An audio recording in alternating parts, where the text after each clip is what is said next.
भगवान श्री कृष्ण की बाल लीला। एक बार की बात है जब मथुरा के अत्याचारी राजा कंस ने अपने बहन देवकी और जीजा वसुदेव के सभी बच्चों को मार डाला, तब भगवान विष्णु ने स्वयं 8वें पुत्र के रूप में जन्म लिया, श्री कृष्ण के रूप में। ये सच्ची घटना द्वापर युग की है, जब अधर्म बढ़ चुका था और धरती माँ ने भगवान से प्रार्थना की थी कि वे उसे पापियों से मुक्त करें। गोपाल का बाल रूप। नंद बाबा के घर जब श्री कृष्ण का पालन हुआ, उस समय पूरा गोकुल नगरी झूम उठी। यशोदा माँ के आंगन में जब नन्हे कृष्ण रेंगते थे तो उनकी छोटी छोटी पायलें जब बजती तो सारा वातावरण आनंदमय हो जाता था। गोपियाँ उन्हें देख मुस्कुराती और कहती, अरे देखो, नंद के लाल आज कितने प्यारे लग रहे हैं। पूतना वध। कंस ने ये जानकर कि भगवान कृष्ण जीवित हैं, एक राक्षसी पूतना को भेजा जो बच्चों को विष पिलाकर मार देती थी।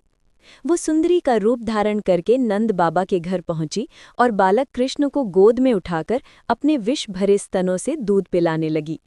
पर जैसे ही उसने कृष्ण को दूध पिलाया, कृष्ण ने उसका प्राण उसी पल हर लिया। पूतना का शरीर पर्वत के समान हो गया और गोकुलवासियों ने देखा कि बालक तो हंस रहा है। ये देखकर सबको समझ आया कि ये कोई साधारण बालक नहीं है, स्वयं भगवान विष्णु का अवतार है। माखन चोरी की लीला। कृष्ण का सबसे प्यारा खेल था माखन चोरी। वे अपने मित्रों संग घर घर जाकर माखन चुराते और गोपियों को छेड़ते। जब गोपियां शिकायत लेकर यशोदा माँ के पास जाती, मैया, तुम्हारा लाल तो सारे घर का माखन खा जाता है। माँ यशोदा हंसते हुए कहती, मेरा लाल तो भोला है, झूठ नहीं बोलता। पर एक दिन उन्होंने खुद कृष्ण को माखन खाते पकड़ लिया।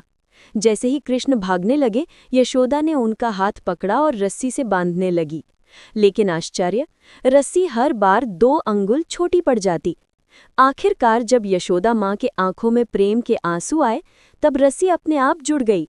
यही लीला दामोदर लीला कहलाती है। कालिया नाग का दमन। एक दिन यमुना नदी में खेलने गए श्रीकृष्ण ने देखा कि नदी में एक विशाल नाग कालिया रहता है, जिसके विष से नदी का पानी जहरीला हो गया है। सारे ग्वाल बाल डर गए, पर नन्हे कृष्ण ने बिना सोचे नदी में छलांग लगा दी। नदी में जाकर उन्होंने कालिया के फनों पर नाचना शुरू कर दिया। जब कालिया हार मान गया तो कृष्ण ने उसे गोकुल छोड़कर समुद्र में जाने का आदेश दिया। इस घटना से सभी गोकुलवासी जान गए कि उनका नंदलाल कोई साधारण बालक नहीं, स्वयं भगवान विष्णु का अवतार हैं। बाल्यकाल का संदेश। श्री कृष्ण की बाल लीलाएं हमें सिखाती हैं कि निर्दोषता में भी ईश्वर वास करते हैं। उनका हर खेल एक उपदेश था। बुराई का अंत निश्चित है। पूतना वध। प्रेम और